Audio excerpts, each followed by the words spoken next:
Hello learners, welcome back again on my YouTube channel।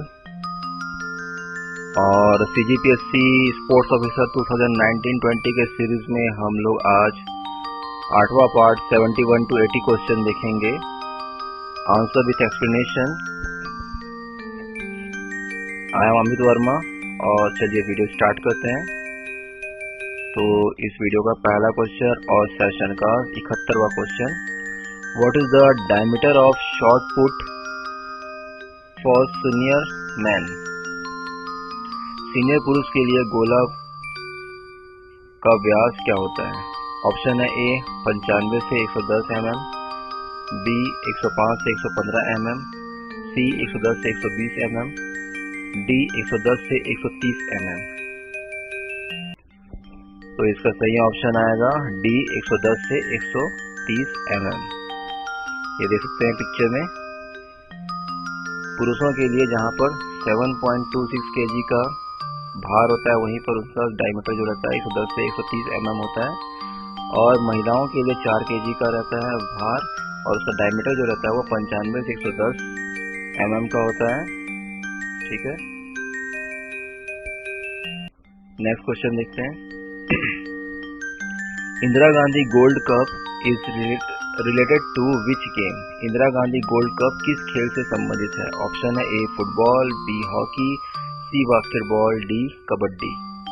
तो इसका सही ऑप्शन आएगा B hockey. Indira Gandhi gold cup hockey से जुड़ा हुआ है, जबकि इंदिरा गांधी कप जो है वो बॉक्सिंग खेल से संबंधित है। ठीक है, तो ये भी याद रखेंगे, बॉक्सिंग के लिए इंदिरा गांधी बस है और हॉकी के लिए इंदिरा गांधी गोल्ड कप। बहुत सारे गोल्ड कप जो है वो हॉकी से संबंधित है, ऐसे ही कॉमन नेम आपको इस खेल से संबंधित ट्रॉफी जो रहते हैं वो आपके बाकी गेम में भी मिलेंगे। ठीक है, नेक्स्ट क्वेश्चन है 73। In type 2 lever, type 2 lever में क्या होता है? ऑप्शन है A load is between the force and fulcrum, B fulcrum is between the load and force, C force is between the load and fulcrum, D none of this। Option Hindi में ए भार बल और आलंब के मध्य होता है, बी आलंब भार और बल के मध्य होता है, सी बल और आलंब के मध्य होता है, डी सी ऑप्शन जो है बल भार और आलंब के मध्य होता है, डी इनमें से कोई नहीं। तो इसका सही आंसर आएगा ऑप्शन ए भार जो रहता है वो बल और आलंब के मध्य होता है। ठीक है, तो लीवर क्या होता है आप सभी जानते होंगे, फिजिकल एजुकेशन से संबंधित हैं, जुड़े हुए हैं। तो लीवर एक मजबूत रॉड है या एक मशीन है जिसमें उनके बीच में एक फुलक्रम या आलंब होता है, अर्थात जिस बिंदु पर वह रॉड घूम सकती है, जिसके एक तरफ भार होता है अर्थात जिसके विपरीत बल लगाया जाता है, और एक तरफ बल होता है अर्थात भार को उठाने या गतिशील करने के लिए उत्तरदायी होता है, कार्य करता रहता है। ठीक है, जो कि एक बिंदु पर घूमने वाला रहता है और ये घूमने के लिए पूर्ण रूप से स्वतंत्र होता है। लीवर का उपयोग भौतिक व हमारे शरीर के भौतिक जगत में या हमारे शरीर में किसी भी कार्य को वैज्ञानिक तरीके से कम बल लगाकर अधिक से अधिक आउटपुट प्राप्त करने के लिए किया जाता है, जिसे यांत्रिकीय लाभ कहा जाता है। लीवर के तीनों घटकों के स्थान परिवर्तन पर यह मुख्य रूप से 3 प्रकार के होते हैं, टाइप 1, टाइप 2 आप सामने भी देख रहे होंगे, और टाइप 3। तो टाइप 1 में क्या होता है, इस लीवर में फुलक्रम बीच में होता है। ठीक है, इनके जो घटक है उनका जो स्थान परिवर्तित होता है, सेंटर में आ जाने के कारण इनका जो टाइप है वो बदल जाता है। तो टाइप 1 में क्या होता है कि फुलक्रम या आलम या एक्सिस जो रहता है वो बीच में होता है। टाइप 2 में क्या होता है, इस लीवर में भार बीच में होता है, वेट या रेजिस्टेंस बोल सकते हैं, वो बीच में रहेगा।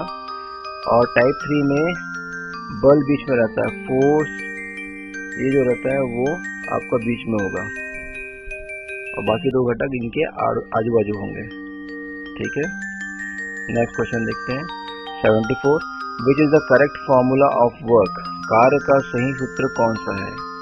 ए W = F + D, B W equals to F into D, C W is equal to F minus D, और D option W is equal to F upon D.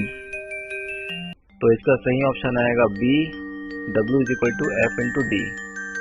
किसी भी चलायमान या अचल वस्तु द्वारा किसी वस्तु पर लगने वाले बल तथा बल की दिशा में होने वाले विस्थापन को कार्य के रूप में जाना जाता है।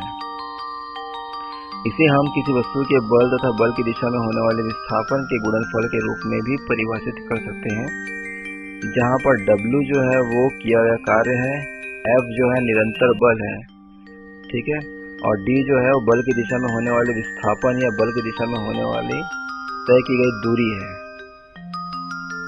ठीक। Next question 75, which is the last grand slam of the year. साल का आखिरी ग्रैंड स्लैम कौन सा है? ऑप्शन है A US open, B Australian Open, C French Open, और डी विंबलडन। ये चारों ही ग्रैंड स्लैम जो पूरे साल भर होते हैं, जिसमें से साल के शुरुआत में कौन सा होता है और कौन सा आखिरी होता है, ये जानना बहुत ही ज़्यादा आवश्यक है, क्योंकि हर एक एग्जामिनेशन में इससे संबंधित क्वेश्चन पूछते हैं। तो साल के आखिरी में कौन सा ग्रैंड स्लैम होता है, इसका सही ऑप्शन आएगा ए US ओपन। ठीक है, मैं चारों के बारे में थोड़ा डिटेल में आपको या शॉर्ट में समझ लीजिएगा कि क्या है। ऑस्ट्रेलियन ओपन जो है वो 1960 से शुरुआत किया गया था और ये हार्ड कोर्ट में खेला जाता है। ठीक है, ऑर्गेनाइज कौन करता है इसको? मेलबर्न में होता है, जनवरी से फरवरी महीने के बीच में होता है। ग्रैंड स्लैम का यह पहला टूर्नामेंट होता है। ठीक है, किसी भी ग्रैंड स्लैम का यह पहला टूर्नामेंट होता है। दूसरा हम लोग फ्रेंच ओपन, ये जो सीक्वेंस बता रहा हूँ आपको, ऑस्ट्रेलियन ओपन, फिर फ्रेंच ओपन और विंबलडन, फिर आपका US ओपन, ये सही सीक्वेंस है। सबसे आखिरी में US ओपन होता है। ठीक है, और सबसे शुरुआत और सबसे आखिरी जो रहता है वो हार्ड सरफेस में होता है, हार्ड कोर्ट में खेला जाता है।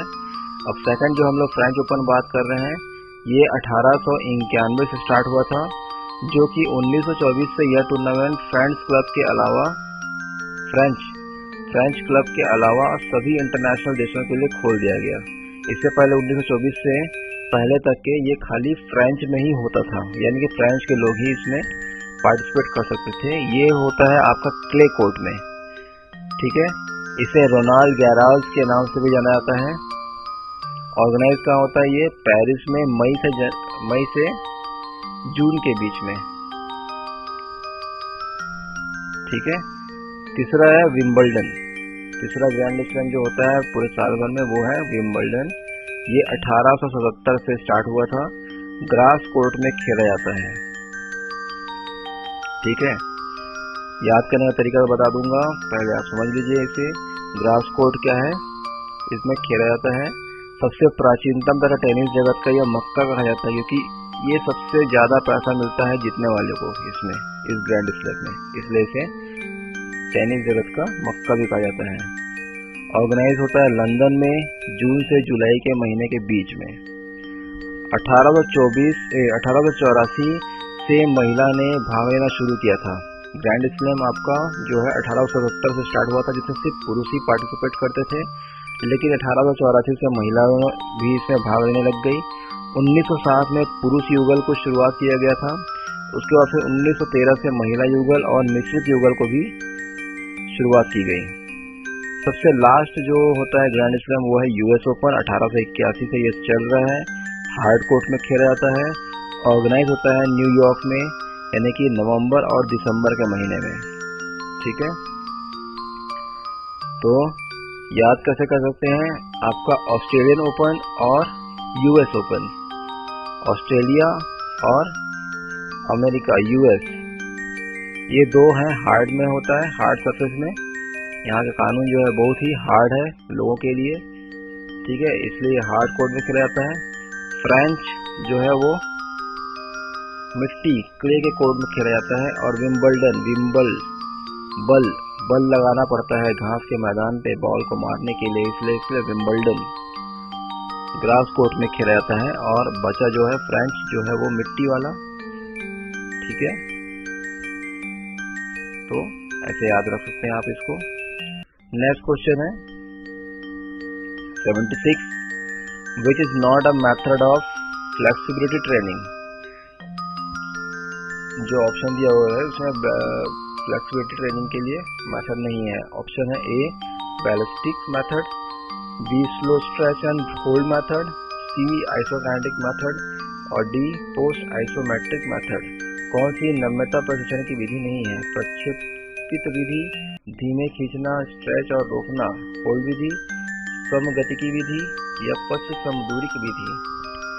तो इसमें सी ऑप्शन जो है वो आइसोकाइनेटिक मेथड, ये फ्लेक्सिबिलिटी के लिए नहीं है, ये एक्चुअली में स्ट्रेंथ के लिए होता है। आइसोकाइनेटिक मेथड जो है वो जे पेरिन ने 1968 में बनाया था। इस विधि का उपयोग स्ट्रेंथ को डेवलप करने के लिए किया जाता है। ठीक है, इस विधि का उपयोग विशेषज्ञों की उपस्थिति में मशीन के द्वारा किया जाता है, क्योंकि इसमें मांसपेशी के संकुचन और गति दोनों प्रकार की होती है। यह दो प्रकार के संकुचनों का मिश्रण होता है इसमें आइसोकाइनेटिक में। ठीक है, तो नेक्स्ट क्वेश्चन देखते हैं 77, coordinative ability is sum of how many types of abilities. समन्वयकारी योग्यता कितने प्रकार की योग्यताओं का योग है? ऑप्शन है A5, B6, C7, 8, D। तो इसका सही ऑप्शन आएगा C7। तो इसके बारे में थोड़ा डिटेल देख लेते हैं। लगभग 1980 के दशक तक फिजिकल फिटनेस के 5 कंपोनेंट में कोऑर्डिनेशन अर्थात समन्वयकारी योग्यता को पहले फुर्तीलापन या एजिलिटी कहा जाता था। इस प्रकार इसका कोई वैज्ञानिक आधार नहीं था तथा इसे परिभाषित भी नहीं किया जा सकता था। अतः कोऑर्डिनेशन को या तालमेल को उसके स्थान पर लिया गया कुछ समय के बाद में। तो ब्लूम ने 1979 में 7 प्रकार के समन्वय योग्यता को बताया, जो कि निम्नलिखित है। ठीक है, पहला है निर्धारण योग्यता, ओरिएंटेशन एबिलिटी। दूसरा है अतिक्रिया योग्यता, रिएक्शन एबिलिटी। तीसरा है संतुलन योग्यता, बैलेंस एबिलिटी। चौथा है अनुकूलन योग्यता, एडॉप्टेशन एबिलिटी। पांचवा है युग्मन योग्यता, कपलिंग एबिलिटी। छठवा है पृथक्करण योग्यता, डिफरेंशियल एबिलिटी। सातवां और आखिरी है तालमेल योग्यता यानी कि रिदमिक एबिलिटी। ठीक है, ये 7 प्रकार के कोऑर्डिनेटिव एबिलिटीज हैं। इनका जो सम ऑफ इन सबको जोड़ा जाता है तो ये कोऑर्डिनेशन बनाता है। नेक्स्ट क्वेश्चन देखते हैं 78, which is not a technical or skill training method? A presentation method, B trial method, C cooperation method, D task method. कौन सी तकनीकी या कौशल प्रशिक्षण विधि नहीं है? ए प्रस्तुतिकरण विधि, बी परीक्षण विधि, सी समन्वय विधि, डी नियत कार्य विधि। तो इसका ऑप्शन आएगा बी ट्रायल मेथड या परीक्षण विधि। ये जो है वो टेक्निकल या स्किल ट्रेनिंग मेथड का नहीं है।